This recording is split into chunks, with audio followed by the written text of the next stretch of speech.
안녕하세요. 저는 평범한 회사원인 30대 여성입니다. 이곳 사연을 듣다 보면 대부분 정말 얄밉고 못된 시댁 식구들을 많이들 보는 듯 해요. 저도 비슷한 일을 겪어봐서 그런지 남일 같지 않아 늘 감정이입이 되더라고요. 그리고 속 시원하게 사이다 행동을 하시는 스님님들 이야기를 들을 때면 마치 제 일이 해결된 듯한 시원함에 대리만족도 느꼈네요.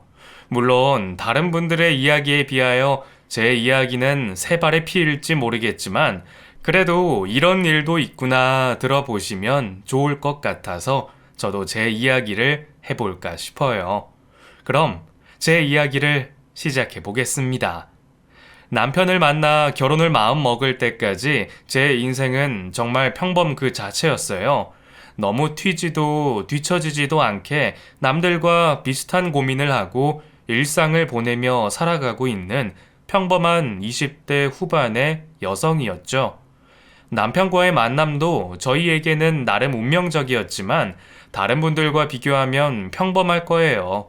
같은 회사에서 근무하고 있던 저와 남편은 근무하는 부서도 다르고 층도 다르다 보니 처음에는 서로의 존재도 모르고 지내고 있었어요.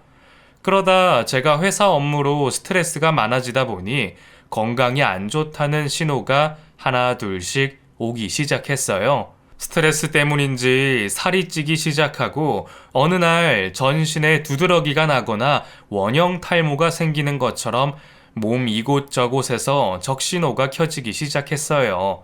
저는 우연히 회사 내 커뮤니티를 보다가 우리 회사에 사내 마라톤 모임이 있다는 걸 알게 됐습니다.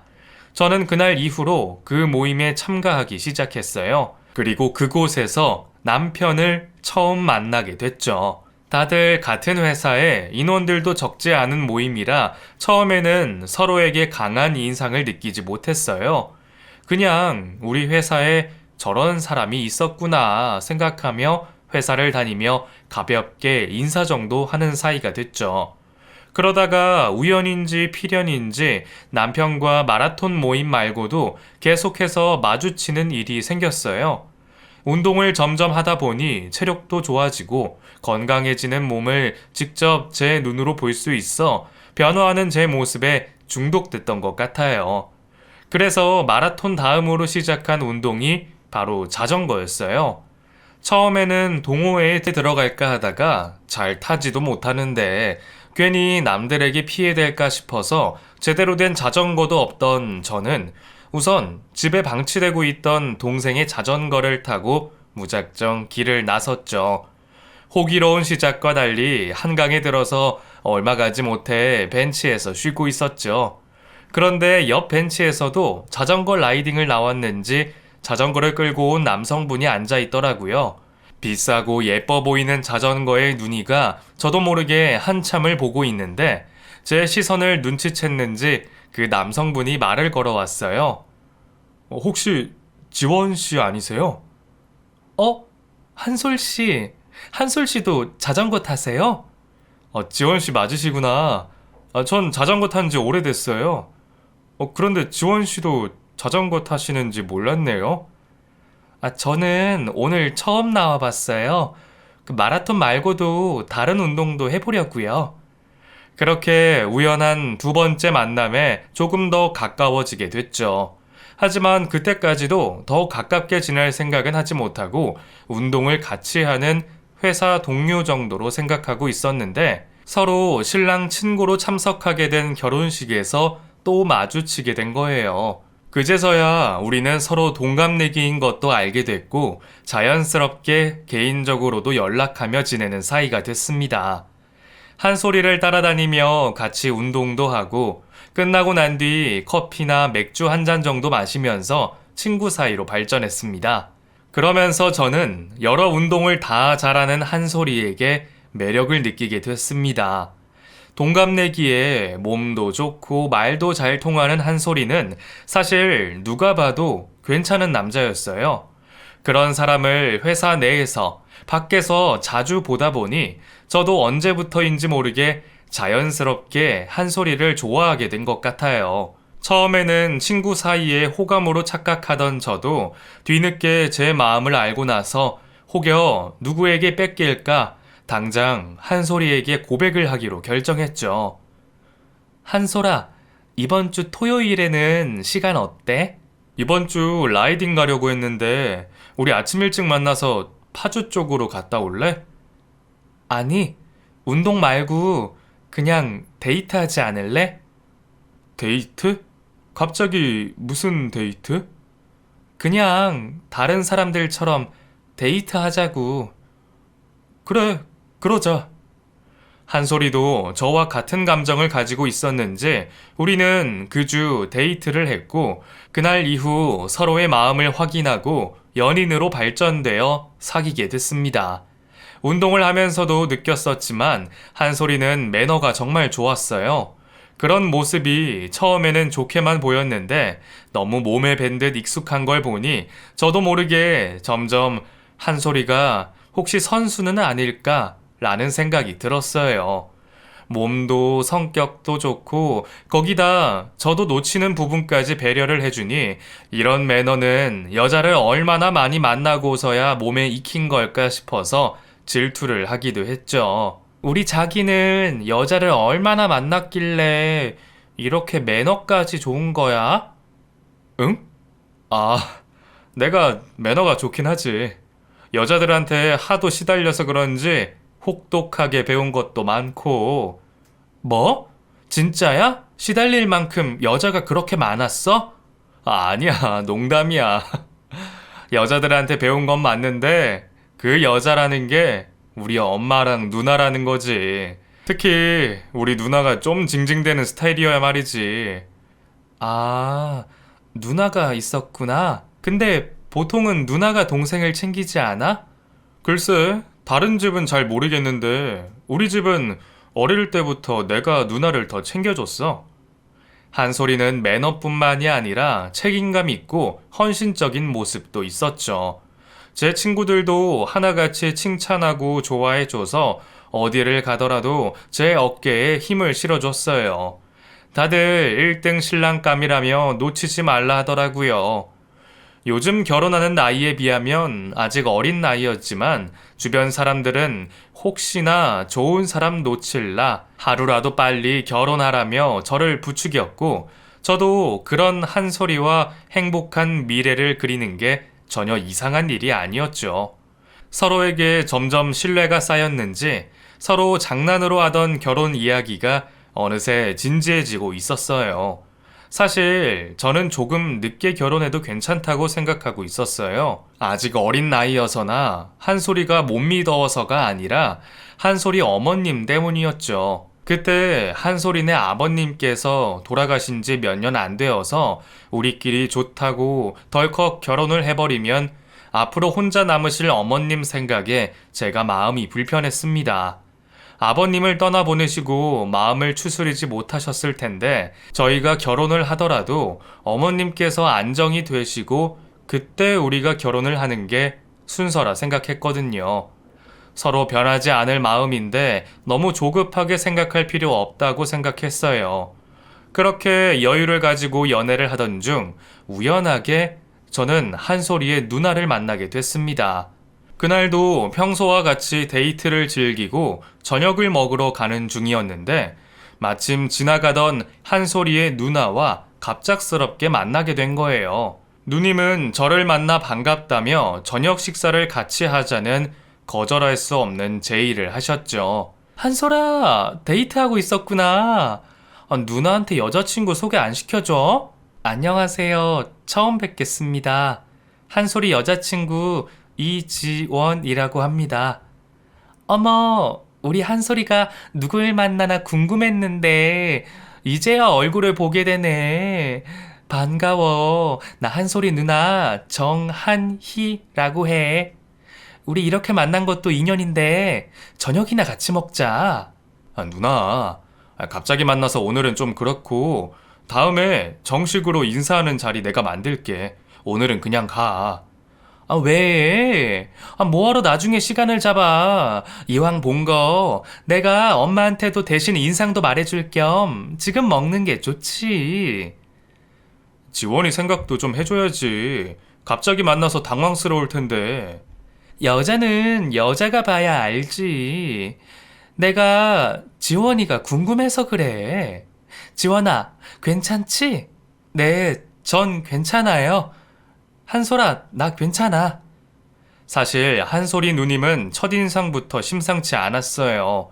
물론 저보다 나이도 많고 동생의 여자친구라 편하게 해주려 쉽게 이야기한 것일 수도 있지만 말 한마디 한마디가 저를 견제한다고 할까?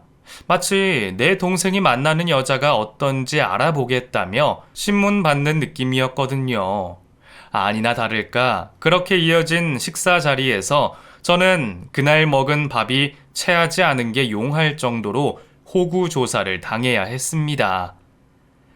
그럼 동갑의 같은 회사라는 거지? 그러면 가족 관계는 어떻게 돼? 아버지랑 어머니 그리고 남동생 한 명 있어요. 다행이다. 우리 한솔이랑 결혼하더라도 처갓집 등살은 없겠네. 부모님 사시는 곳은? 아, 서울에 그쪽에 살고 계셔요. 어?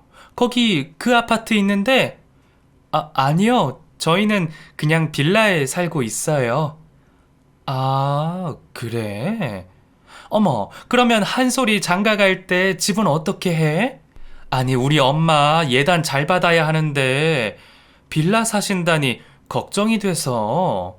부모님 벌이는 괜찮으신 거지? 아, 누나, 어디까지 물어보는 거야? 초면에 실례되는 질문을 왜 그렇게 해? 아, 깜짝이야. 누나가 돼서 좀 물어볼 수도 있지. 니들 나이도 있는데 결혼 생각할 거 아니야. 이게 다 현실적인 거야. 네가 아직 결혼이 안 와닿아서 그러는 거지. 지원이 얘는 그런 거 계산 안 하겠어? 지원아, 너도 이해하지? 너도 남동생이 있다며. 아, 네. 그렇죠. 그건 됐고. 그럼 지원이 너 연차가 어느 정도 됐다고 했지? 연봉 협상은 잘 했니? 월급은 어느 정도 나와? 누나, 정말 왜 그래? 한솔이의 만류와 부탁에도 누님의 호구 조사들은 식사가 끝날 때까지 이어졌어요. 언 2시간이 넘게 그런 자리에 있다 보니 당황스럽고 불쾌한 기분보다 사람 몸에 진이 다 빠져 정신이 없더라고요. 헤어지는 순간까지 저에게 무슨 그리 궁금한 게 많은지 한솔이가 겨우 돌려보낸 뒤에야 끝날 수 있었습니다. 정말 몇 분 동안은 한솔이 누나의 환청이 들릴 정도였어요. 한솔이가 미안하다며 대신 사과했죠. 미안, 누나가 좀 저래. 말도 많고 막무가내라 다른 사람 기분 신경을 잘 안 쓰고 자기 하고 싶은 거 하고 싶은 말 다 하는 성격이라. 오늘 진짜 미안해. 고생했어. 정말 2시간 동안 무슨 일이 있었는지 모르겠어. 내가 밥은 뭘 먹었는지도 모르겠고 마치 뭐에 홀린 것 같고. 정말 미안해. 피곤할 텐데 오늘은 빨리 들어가서 쉬어. 데려다 줄게. 이전까지 한솔이와 만나면서 단 하나의 걱정도 없었는데 갑자기 등장한 한솔이 누나로 저는 엄청나게 큰 고민이 생긴 듯 했습니다. 하지만 그 일도 시간이 지나면서 점차 지워지기는 했어요. 그렇게 우리는 서로 변하지 않은 모습으로 또 한 계절을 보냈습니다. 그리고 드디어 본격적으로 결혼 준비를 하게 됐죠. 저희 부모님은 제 이야기 때문인지 한솔이를 엄청 보고 싶어 하셨고 결혼에 대해서도 항상 오케이셨어요. 그리고 한솔이 어머님께서도 자신 때문에 한솔이가 결혼을 미루고 있다고 생각하셨는지 먼저 결혼 계획을 전제로 저를 만나자 하셨죠. 처음에는 어머님의 그런 제안이 반갑기만 했습니다. 그러다 문득 한솔이 누나와 만났던 기억이 떠오르면서 조금씩 불안해지기 시작했죠. 우리 엄마는 진짜 무던해서 걱정하지 마. 다른 시어머니들이 어떤지는 모르겠지만 아마 며느리들이 바라는 그런 시어머니 상일걸? 근데 혹시 어머님이 누나분이랑 성격이 비슷하지는 않으시지? 너 우리 엄마가 누나랑 성격 비슷할까봐 걱정했구나. 아니야. 우리 집에 그런 성격은 누나 한 명이야. 그런 사람이 둘이면 내가 못 살지. 사실, 나 결혼해서도 너희 누나한테 매일 시달릴까봐 걱정이야. 저번에는 꿈에서 내가 너희 누나한테 계속 전화 받는 꿈 꿨다니까. 저번 일은 미안해. 근데 누나도 일하느라 바쁘고 거기다 결혼해서 이제는 명절에나 한번 얼굴 볼까? 엄마 생신이나 아버지 기일 때 빼곤 볼 일 없을 거야. 걱정 마. 그래? 그럼 다행이고 뭐. 그래도 결혼하면 나도 점점 누님 스타일에 적응하겠지. 어차피 둘 다 결혼하여 자주 볼 일 없을 거라는 한 소리 얘기에 저는 조금 안심이 됐어요. 저도 회사 다녀보니 일과 가정 둘 다를 챙기는 게 쉽지 않다는 걸 알았고, 결혼으로 시댁까지 있으신 분이니 한 소리 말처럼 1년에 몇 번이나 마주칠까 하고 말이죠. 그리고 처음에야 몰라서 당황했지, 점점 만나다 보면 정신없는 그 대화법도 익숙해질 거라 생각했습니다. 그렇게 불안감과 안도감을 동시에 품고 인사를 드리러 간 어머님 댁에서 저는 전혀 예상하지 못한 대환영을 받게 됐어요. 어머님 안녕하세요. 인사가 늦어서 죄송합니다. 이지원이라고 합니다. 아이고 무겁겠다. 왜 이런 걸 사왔어? 여기까지 들고 오려면 그게 다 고생인데. 다음부터는 그냥 와도 돼요. 먼 길 와준 것도 고마운 거지. 엄마, 내가 갖다 놓을게. 아냐, 아냐. 지원이랑 방에 들어가 있어. 엄마 신경 쓰지 말고. 밥 준비할 테니까 둘이 방에서 놀고 있어. 제가 현관문을 열자마자 고생해서 가지고 왔다며 양손에 있는 선물을 들고 가시고 따뜻한 방으로 들어가라 하셨어요. 제가 긴장한 모습으로 거실이나 주방에 있을 줄 예상했는데 어머님 덕분에 저는 따뜻한 방에서 편하게 몸만 녹이고 있었죠. 그래도 잘 보이고 싶은 마음에 첫 방문이지만 제가 좀 도와야겠다 싶어 주방으로 나갔습니다. 어머니, 제가 도와드릴게요. 처음 와서 긴장하고 피곤할 텐데 그냥 방에 누워 쉬고 있으렴. 밥 다 되면 한 소리 통해서 부를 테니까 신경 쓰지 마라. 괜찮아요. 저보단 한솔 씨가 더 피곤하죠. 운전도 하고 왔고. 전 괜찮으니까 어머님이 시켜주시는 대로 도와드릴게요. 아니야, 아니야. 나중에 올라갈 때 피곤하다. 회사 일도 하면서 쉴 틈이 어디 있었겠어. 아휴, 전 그러면 여기 앉아서 말동무나 되어주면 내가 고맙지. 오히려 저를 어려워하시는 어머님께서는 식사 중에도 앉아 이야기를 할 때도 혹시 제가 불편하진 않은지 한솔이에게 계속해서 물으시면서 지원이 불편하지 않게 네가 알아서 해줘라. 알았지? 라는 말을 몇 번이고 하셨습니다. 어디에서도 받아보지 못한 극진한 대접에 오히려 제가 더 어머님께 애살 있게 다가가야겠다 싶었어요. 그리고 저희가 올라갈 때까지 아들 한솔이보다 저를 끔찍하게도 아껴주시는 모습에 어머님께 정말 잘해야겠다고 생각하게 됐죠. 그래서 그날 이후로 어머님이 부담스러워하지 않게 매일 안부 문자를 시작으로 나중에는 따로 찾아가 데이트를 할 정도로 어머니와 가깝게 지냈습니다. 평탄할 것만 같은 결혼 생활을 기대하며 행복에 부풀어 결혼식을 올리게 됐죠. 물론 변하지 않는 형님 때문에 가끔 힘들긴 했지만 남편 말처럼 자주 보는 사이도 아니었기 때문에 딱히 큰 걱정이 없었어요. 그렇게 행복한 신혼을 보내고 있을 때였어요. 돌아오는 주말을 맞아 남편과 저는 여행을 갈 채비를 하고 있었죠. 같이 반차를 쓰고 금요일부터 해서 일요일까지 가까운 강릉으로 갈 생각이었어요. 한참 같이 머무를 숙소를 고르고 있는데 남편에게 형님 전화가 오는 겁니다. 대체 무슨 얘기였는지 한참 동안 통화를 하고 온 남편의 얼굴이 급격하게 어두웠어요. 형님 무슨 일 있으시대? 누나, 아무래도 이혼할 것 같아. 무슨 말이야? 갑자기 왜 이혼을 하신다는 거야? 모르겠어. 통화로 자기 이야기만 하는데 내가 알아듣게 말해야 말이지. 우선 지금 짐 싸서 우리 집으로 온다는데 어떻게 하지? 어머, 지금? 밥을 해놔야 되나? 하긴 밥 드실 기분은 아니시겠지? 당장 짐을 싸서 나오는 형님은 갈 곳이 없다며 저희 집으로 오시겠다고 하셨죠. 어머님이 지방에 계시기도 하고 달리 머물 곳도 없으시니 저희 집으로 오시는 걸 이해했습니다. 그렇다고 어머님에게 이혼 소식을 어떻게 알리겠어요?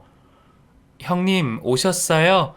근데 이혼이라니 대체 무슨 일이세요? 진짜 내가 그 인간이랑 더는 못 살겠어. 자기도 놀 거 다 놀면서 말이야. 내가 뭘 했다고 무슨 이혼을 하자고 그러지? 참나. 내가 그러면 빌 줄 알았나 보지? 무슨 일인데 누나. 매형이 왜 갑자기 이혼을 하자고 해? 몰라. 니네는 알 거 없어. 근데 지원아, 내가 온다 그랬는데 밥을 안 해놨니? 너는 센스가 없니? 화를 내서 그런지 너무 배고프다. 나 빨리 밥 좀 줘. 쳐들어 오듯이 온 시누이는 오자마자 알아들을 수 없는 이야기를 늘어놓으며 제대로 설명은 해주지도 않고 맡겨놓은 것처럼 당장 식사를 내놓으라고 요구했어요. 이혼한다는 얘기에 걱정되기도 했고 저도 정신이 없어서 우선은 시누이 밥상을 먼저 차려줬습니다. 식사를 마치고 좀 안정되어 보이길래 제가 조심스럽게 물어봤어요. 형님, 그래서 대체 무슨 일이세요? 정말 이혼하시게요?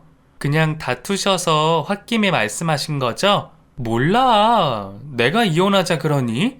그 인간이 이혼하자는데? 그런데 너는 지금 불난 집에 부채질하니? 가만히 있어도 모자랄 걸 옆에서 왜 이렇게 쫑알쫑알 거리는 거야? 죄송해요. 걱정돼서. 누나, 왜 괜히 지원이한테 화를 내? 누나야말로 이혼한다고 남의 집 쳐들어왔으면 설명이나 제대로 해야지. 아니 대체 무슨 일인데 매형이 갑자기 그러겠어? 모르겠고, 나 당분간 너네 집에 있어도 괜찮지? 그 인간이 와서 잘못했다고 돌아와 달라고 빌 때까지만 있을게. 아마 지도 정말 호랩이 되기 싫으면 금방 찾아오겠지. 나 저 방 쓰면 되니? 무슨 이유로 왔는지도 이야기도 해주지 않고 당연하다는 듯이 우리 집에 있겠다는 시누이가 어이가 없었지만 어떡하겠어요. 금방 가겠지라는 생각에 여행도 취소하지 않고 당분간 같이 지내기로 했죠. 하지만 결국 우리는 여행을 취소할 수밖에 없었어요. 잠시만 머물 줄 알았던 시누이는 아주버님과 매번 고성으로 전화 다툼을 하더니 결국 이혼을 한다며 이혼 전까지만 잠시 머물겠다고 했습니다. 처음에는 자기 탓 아니라며 아주버님 탓을 하더니 결국 알게 된 이혼 사유도 시누이 때문이었어요. 시누이의 사치와 주식 실패로 인해 벌어진 일이었죠. 전 명품에 별 관심 없어서 몰랐는데 형님의 씀씀이가 가볍지 않았나 봐요. 지금까지 형님이 머리부터 발끝까지 매번 명품으로만 입고 다니셨다고 해요.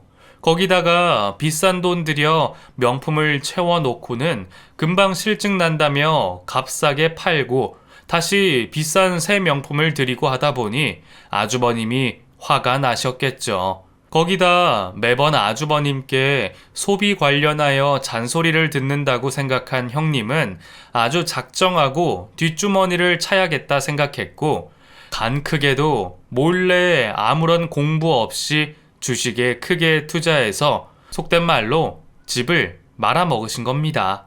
거기다 같이 들어가자고 꼬신 주변 사람들까지 해서 일을 정말 크게 만드신 거죠. 결국 참다 단단히 화가 나신 아주버님은 사고를 치고도 아나무인인 형님 모습에 이혼을 결심한 겁니다. 하지만 그동안 자꾸 용서를 받아서 그런지 아주버님이 이혼까지 할 줄 몰랐던 형님은 끝까지 마음 편히 있으시다 결국 돌이킬 수 없는 상황이 벌어지게 된 거죠. 그래도 염치는 있는지 조금만 있다 가시겠다 말씀하시는 말투가 처음처럼 당당하지는 않았어요. 옳게 신혼인데 미안해. 나도 진짜 이 지경까지 올 줄은 내가 몰랐지. 원래 생각했던 것보다 조금, 아주 조금만 더 있을게. 오갈 데 없는 형님을 어떻게 내쫓겠어요. 거기다 남편도 어머니한테 걱정 끼치기는 싫다며 미안하다고 부탁하는데 저도 이유가 어찌됐건 형님이 안 돼 보이는 마음에 이혼 결과가 나올 때까지 형님과 동거를 하기로 했죠. 하지만 결국 시어머니께서도 머지않아 이 사실을 알게 됐어요. 그것도 형님이 무서우시다고 남편이 대신 고향집으로 내려가 어머님께 조심스럽게 이혼 소식을 전하셨는데 정말 크게 화내시는 걸 겨우 진정시켰다고 해요. 그러곤 제게 바로 전화가 오셨어요.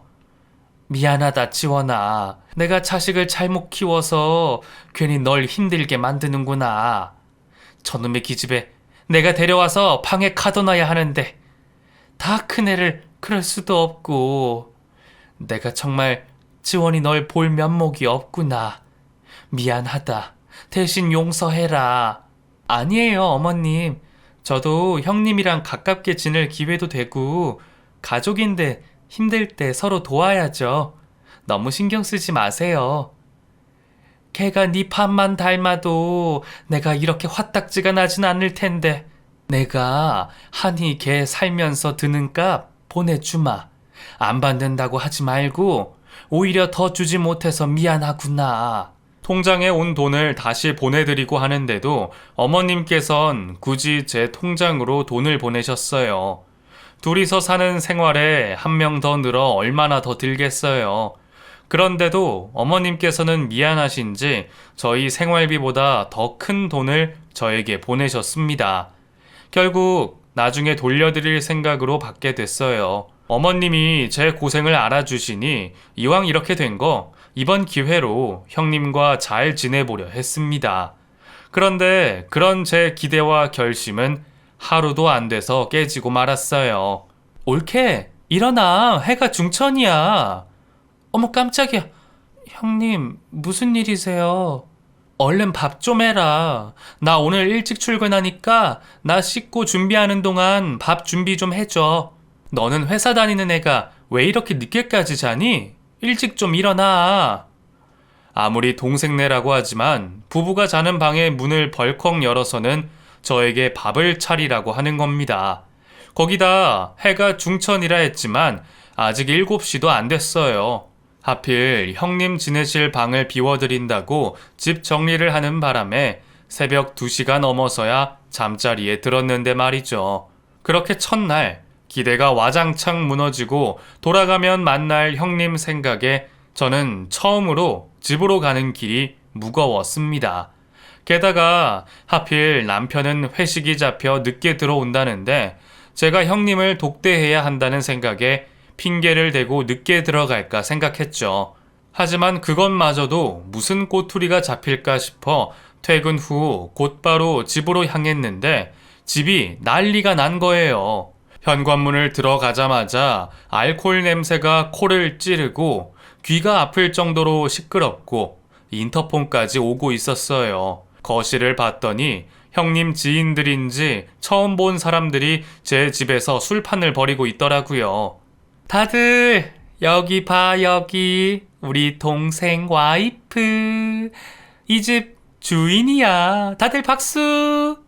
잘 보여야 돼. 안 그러면 자기네 집이라고 또 얼마나 나한테 눈치 주겠어. 다들 올케에게 술 한잔 발사.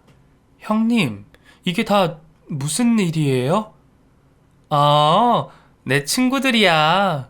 내가 이혼당한다니까 다들 와서 내 위로해준다고 그러는 거야. 너무 고맙지. 올케도 같이 먹자. 자, 앉아. 잠시만요. 전 인터폰 좀 받고요. 당연히 주위 집들에서 시끄럽다고 항의가 와 관리사무소에서 연락이 왔고 제가 사정을 해 밖으로 시누이와 시누 친구들을 모시고 나와서야 그 소동은 멈출 수 있었습니다. 손님들을 다른 곳으로 보내고 겨우 들어온 집은 정말 전쟁통 저리 가라였어요. 형님은 손님들 가버려서 흥이 깨졌다며 들어가 주무시고 저는 남편도 없이 그 난장판을 혼자 정리해야 했죠.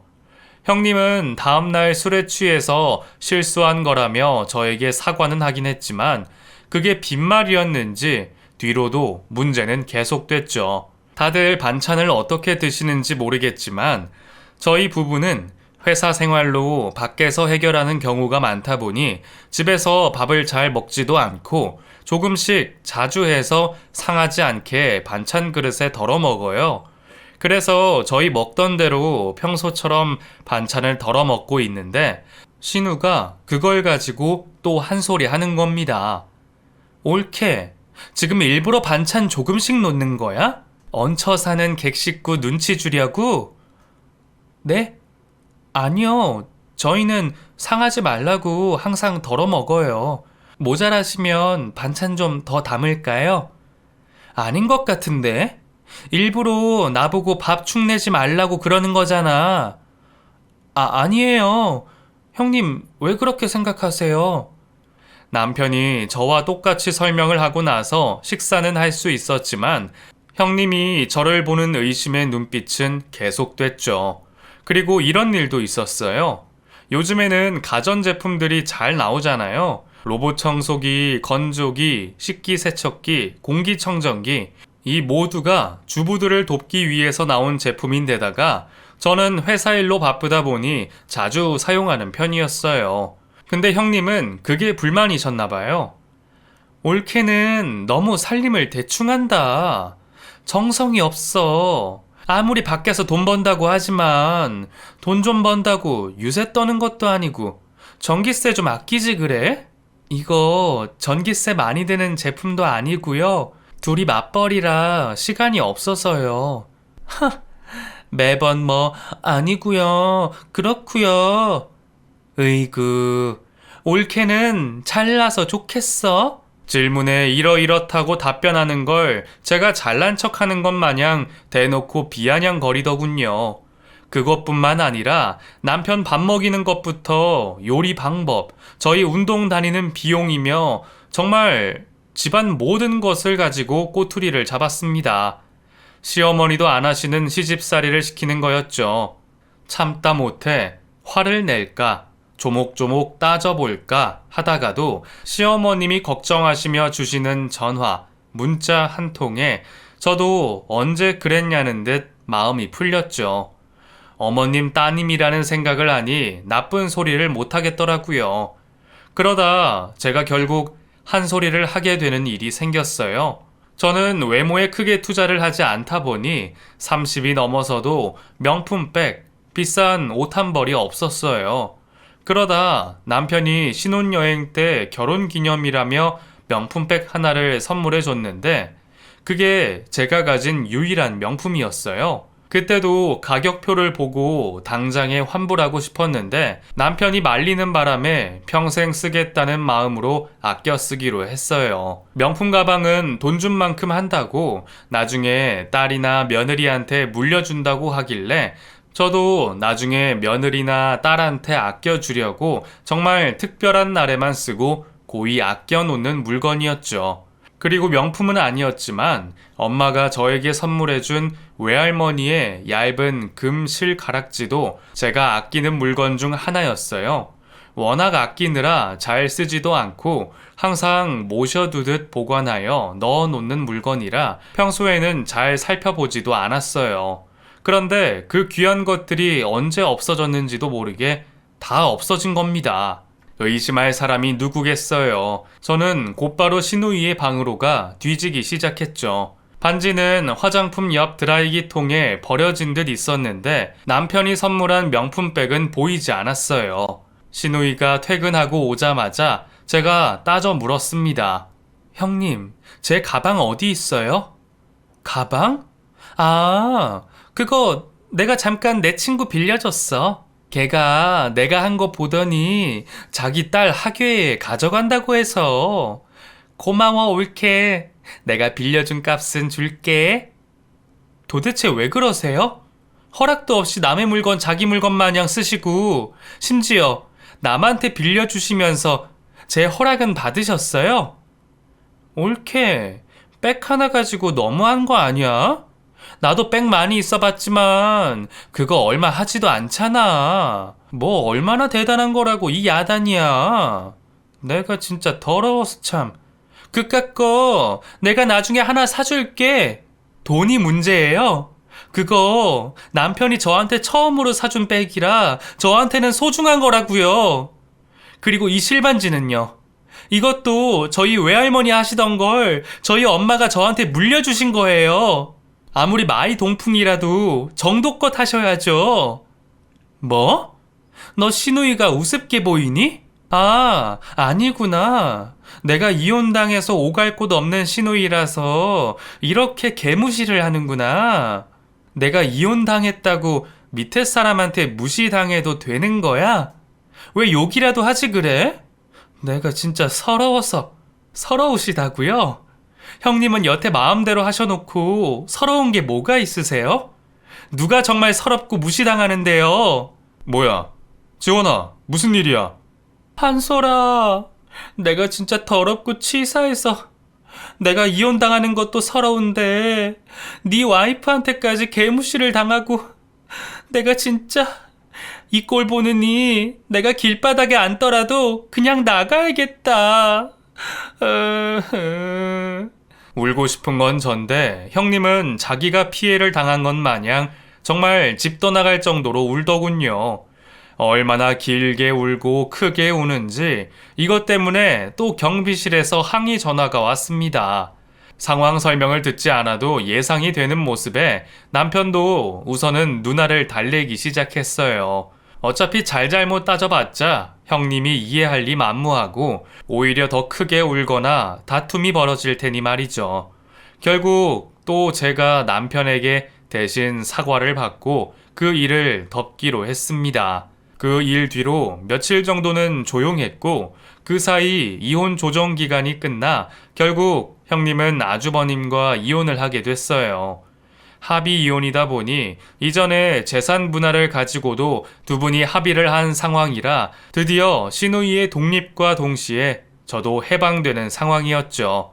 며칠만 시누이의 비위를 맞춰주면 된다는 희망으로 지내고 있는데 왜 그러는지 형님이 2주가 넘게 집을 보러 다니지 않는 겁니다. 남편도 그런 누나의 모습에 참다 못해 물어보니 황당한 대답이 돌아왔어요. 누나, 이제 집 알아보러 다녀야 하지 않겠어? 언제까지 같이 살 수는 없잖아. 한솔아, 누나 우울증이래.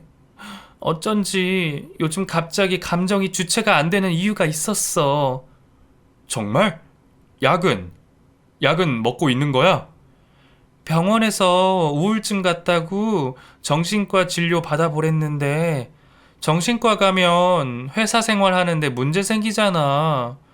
지금 회사 잘리면 다시 취업도 해야 하는데 그때도 문제고. 한의원은 서류에 안 남는다길래 그래서 지금은 한의원 다니고 있어. 뭐? 아니 무슨 소리야. 제대로 진단 받아보고 우울증이면 우울증 약을 먹어야지. 아니야. 의사 선생님도 우울증 같다고 했고 인터넷 보면서 내가 진단해 보니까 나 우울증 맞아. 한의원에서 약 받아 먹으면 된대. 저는 우울증 진단이 그렇게 쉬운 줄 몰랐습니다. 신우가 해봤다는 우울증 진단을 보니 그렇게 따지면 저도 우울증이었어요. 신우는 제대로 병원 진료도 받지 않은 채 자기가 조금만 불리해지면 우울증이라며 반협박을 하는 겁니다. 하루빨리 나가겠다는 약속은 지켜지지 않았어요. 그러던 중 저희에게 아이가 찾아오게 됐습니다. 설마 했는데 테스트기로 검사하니 임신이 맞았어요. 너무 기뻤는데 한편으로는 또 이게 걱정이 되는 겁니다. 다 시누이 때문이었죠. 그래도 시누이 입장에서는 조카가 생기는 거고, 또 제가 임산부라면 같은 여자로서 좀 조심해 주지 않을까 했어요. 남편에게 이 소식을 알리고 가족 모두 시댁으로 가서 축하를 받으며 주말을 보냈죠. 어머님께서는 임신한 제 몸을 걱정해 주시면서 고맙고 미안하다 하시는데, 어머님 말씀이 무슨 뜻인지 이해가 되다 보니 눈물이 핑 돌았어요. 어머님이 눈물을 보이시자 저도 같이 울었죠. 그렇게 식구들 모두 웃고 울면서 기쁨을 나누고 있을 때 시누이만 홀로 구겨진 얼굴을 하고 있었어요. 아니나 다를까 시누이는 뭐가 마음에 안 드는 건지 그 다음부터 저를 교묘하게 괴롭히기 시작했어요. 이전처럼 저를 대놓고 부린다거나 괴롭히지는 않지만 계속 작은 걸로 사람 속을 긁었어요. 임신 초기에 희한하게 제가 좋아하던 음식들에 입덧이 심했어요. 그런데 시누이가 그걸 눈치챘는지 항상 제가 입덧이 심한 음식만 포장해 와서 먹더라고요. 먹는 걸 뭐라 할 수도 없고 금방 방으로 들어갔지만 입덧이 심해서 그런지 그때는 지나가는 냄새만 맡아도 곤욕이었어요. 그리고 몸이 계속 피곤하고 잠도 자주 와 회사 생활을 하면서도 힘들었는데 주말에 잠이라도 청하려고 하면 일부러 통화를 크게 한다거나 TV 소리를 크게 하거나 해서 제가 잠을 못 자게 하는 겁니다. 그러면서 매번 옳게 미안. 내가 임신을 안 해봐서 잘 몰라서 미안해. 라며 일부러 놀리듯 사과를 했죠.